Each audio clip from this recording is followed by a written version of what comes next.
Apabila kita melihat kisah Nabi Musa alaihissalam, ketika Nabi Musa pergi menghadap Allah Azza wa Jalla untuk mendapatkan wahyu, Nabi Musa sempat meninggalkan kaumnya di belakang bersama Nabi Harun. Allah Subhanahu wa taala bertanya pada Nabi Musa, "Wa ma a'jalaka an qaumika ya Musa?" Apa yang menyebabkan kau pergi tergesa-gesa sehingga kau meninggalkan kaummu, hai Musa? Nabi Musa mengatakan, mereka ada di belakangku ya Allah. Harun bersama mereka, membimbing mereka untuk mengikuti jejakku kemari. Kemudian Allah Subhanahu wa taala mengatakan, sesungguhnya aku telah menguji kaummu, membiarkan Samiri melakukan apa yang diinginkan, menggoda kaummu. Di mana Samiri dengan kemampuan sihirnya menciptakan patung anak sapi yang kemudian diklaim sebagai Tuhannya. Maka Bani Israel mengikuti bujuk rayu Samiri dan menyembah patung anak sapi tadi. Mendengar demikian, Nabi Musa kaget dan malu di hadapan Allah. Beristighfar beliau kepada Allah, lalu beliau kembali kepada kaumnya dalam keadaan marah. Faraja'a Musa ila qaumihi ghadbanan asifa. Begitu sampai di kaumnya, betullah kaumnya sedang berada dalam kesesatan akibat ulah yang dilakukan oleh Samiri. Patung anak sapi yang dibuat dari kumpulan perhiasan yang dipanaskan kemudian dibentuk oleh Samiri. Lalu dia meminta jin masuk ke dalam patung anak sapi tadi dan bersuara, membuat Bani Israel yang mudah terbujuk rayu oleh tipu daya Samiri ini menyembahnya sebagai Tuhan. Maka Nabi Musa kemudian mengambil patung anak sapi tadi, melemparkannya, menghancurkannya. Dalam satu cerita, Nabi Musa juga membakar beberapa kepingan lalau yang sebetulnya berisi perjanjian yang diberikan Allah kepada Bani Israel. Yang menarik di sini adalah ketika kaumnya bertobat kepada Allah, Allah Subhanahu wa taala memerintahkan kepada Bani Israel yang menyembah patung anak sapi ini untuk bertobat, dan caranya adalah dengan dibunuh oleh orang-orang yang beriman. Fatubu ila barikum faktulu anfusakum. Bertobatlah kalian pada Tuhan pencipta kalian dan bunuhlah diri kalian sendiri. Kalimat faktulu anfusakum mengandung arti bahwa mereka yang menyembah patung anak sapi ini, betapapun jumlahnya ribuan, taubatnya adalah dengan dibunuh oleh mereka yang beriman. Namun tugas ini tidak sampai selesai, hukuman ini tidak sampai selesai dilaksanakan karena mereka yang dibunuh ini yang akan dihukum mati sebagai pertobatan mereka menolak untuk dihukum mati dan menyerang mereka yang beriman, sehingga berperang mereka hingga Nabi Musa alaihissalam meminta kepada Allah agar hukuman itu dihentikan. Sampai-sampai Nabi Musa alaihissalam mengatakan, ya Allah, jika kau biarkan hukuman ini terjadi atas umatku, maka habislah mereka. Nabi Musa alaihissalam berkata pada Allah Azza wa Jalla, ya Rabb, jika hukuman ini dibiarkan berlaku atas mereka, maka habislah umatku, lalu siapa yang akan menyembahmu ya Allah? Tapi jika engkau mengampuni mereka, mereka adalah hamba-hambamu juga, dan bukankah engkau maha pengampun ya Allah? Maka karena permintaan inilah qadarullah, dalam satu cerita disebutkan Nabi Musa alaihissalam meminta kepada Allah agar hukuman itu dicabut, dan hukuman itu pun dicabut. Mereka yang sudah meninggal dunia, Allah menerima taubat mereka dan Allah mengampuni dosa mereka. Sementara mereka yang belum dihukum mati pun ketika mereka bertobat, Allah terima taubat mereka. Namun yang menarik di sini adalah ketika mereka yang terkena oleh propaganda Samiri, yang disesatkan oleh Samiri, itu taubatnya dengan dibunuh, tapi Samirinya tidak dibunuh, dia malah diusir. Kenapa diusir tidak dibunuh? Padahal dia biang keroknya. Ternyata Samiri ini telah ditetapkan Allah untuk hidup sampai akhir zaman. Kenapa Samiri dibiarkan hidup padahal dia adalah biang kerok dari kesesatan Bani Israel? Bukankah dia yang menipu Bani Israel sehingga menyembah patung anak sapi yang dia buat sendiri? Sementara Bani Israel yang tersesat, mereka harus dibunuh, sementara Samirinya tidak. Karena yang membunuh Samiri bukan Nabi Musa AS, bukan pula Rasulullah SAW, atau bahkan Nabi Isa AS akan membunuhnya pada zaman Nabi Isa, tidak. Tapi Nabi Isa AS lah yang memang orang yang membunuhnya, tapi nanti di akhir zaman.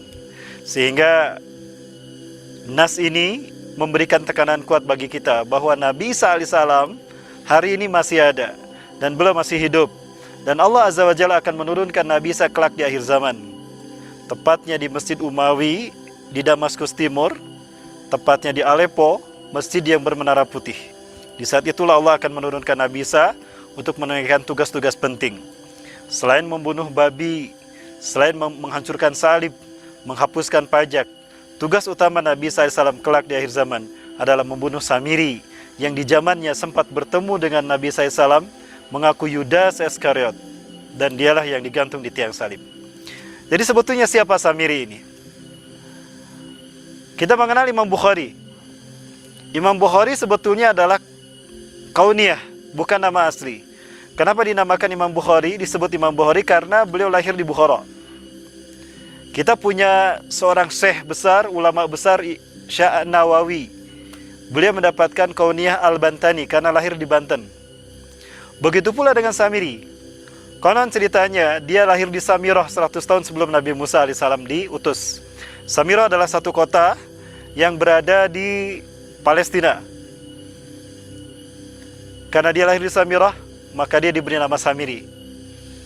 Dia lahir dari seorang ayah dan ibu yang memiliki silsilah yang aneh. Ayah dan ibunya lahir dari proses incest, adik dan kakaknya berzina, lahir ayahnya, adik dan kakak berzina, lahir ibunya. Lama pernikahan mereka 30 tahun tidak melahirkan anak. Di tahun ke-30 pernikahan mereka, di saat istrinya sedang menstruasi, disetubuhi oleh ayahnya. Qadarullah, hamil istrinya dan melahirkan sosok yang kemudian diberi nama Samiri. Allah berikan kelebihan kepada Samiri. Betapapun kelahirannya menjadi penderitaan bagi kedua orang tuanya, tapi Allah berikan ketangguhan bagi usia Samiri, ditangguhkan sampai akhir zaman. Bahkan Allah berikan kecerdasan kepadanya 60 tahun di atas akal jenius manusia. Dan Allah Subhanahu wa taala memberikan keahlian kepada dia, mukjizat kepada dia, atau istidrat tepatnya, perangsang, yang yaitu kemampuan sihir, melakukan apapun yang diinginkan. Semestinya kelebihan ini dijadikan sebagai sarana bagi dia untuk makin bertakwa kepada Allah, makin beriman kepada Allah. Tapi kenyataannya tidak. Kelebihan yang Allah berikan, umur yang panjang, kecerdasan, kemampuan trik-trik sihir, membuat dia sombong bahkan mengaku Tuhan. Di saat dia angkuh menyatakan dirinya sebagai Tuhan, di saat itulah Samiri mendapatkan gelar Dajjal. Memiliki kesamaan kelahiran dengan iblis dari suku Al-Haris. Sama-sama dilahirkan di kampung yang dihancurkan dengan azab Allah melalui tangan malaikat Jibril. Sama-sama diselamatkan ketika masih balita. Sama-sama ditempatkan di pengasingan. Ajazil diselamatkan oleh malaikat Jibril atas perintah Allah, maka hidup bersama para malaikat di alam malakut. Sementara Samiri diselamatkan malaikat Jibril, ditinggalkan di sebuah pulau yang bernama Pulau Sokotra di Laut Yaman. Konon pulau inilah yang menjadi tempat dibesarkannya Samiri di usia 5-20 tahun. Setelah dia usia 20 tahun, dia melek terhadap dunia. Di saat itulah dia menolak untuk beriman kepada Allah. Dia memilih sebagai penantang dan pembangkang. Maka Allah memberikan gelar kepada Samiri Al-Kazab atau Dajjal, yang artinya pendusta. Dia keliling kepada zaman para nabi. Dia masuk ke zaman Nabi Musa, di zaman kepada nabi-nabi sesudah Nabi Musa menyesatkan kaumnya, termasuk di zaman Nabi SAW. Dia berganti nama menjadi Yudas Iskariot, dan dialah yang berkhianat memberitahukan di mana Nabi Isa bersembunyi, dan dialah orang yang Allah serupakan wajahnya menjadi wajah Nabi SAW, dan dialah yang digantung di tiang salib. Keyakinan saya, dialah Dajjal yang menjadi fitnah terbesar bagi umat manusia di akhir zaman. Maka tidak salah jika para nabi dan rasul mengingatkan kaumnya akan bahaya fitnah Dajjal ini, termasuk Rasulullah SAW. Semoga Allah SWT menyelamatkan kita dari fitnah Dajjal sebagai fitnah yang terburuk di akhir zaman ini. Dan mudah-mudahan Allah SWT memberikan kekuatan iman Islam kepada kita, sehingga apapun fitnah Dajjal yang ada di hadapan kita tidak sempat membuat kita tertipu dengan bujuk rayunya. Bahkan kita sempat selamat menyelamatkan iman dan Islam kita, selamat dari fitnah Dajjal bersama keluarga kita dan orang-orang yang kita cintai. Saya Rahmat Baikuni. Assalamualaikum warahmatullahi wabarakatuh.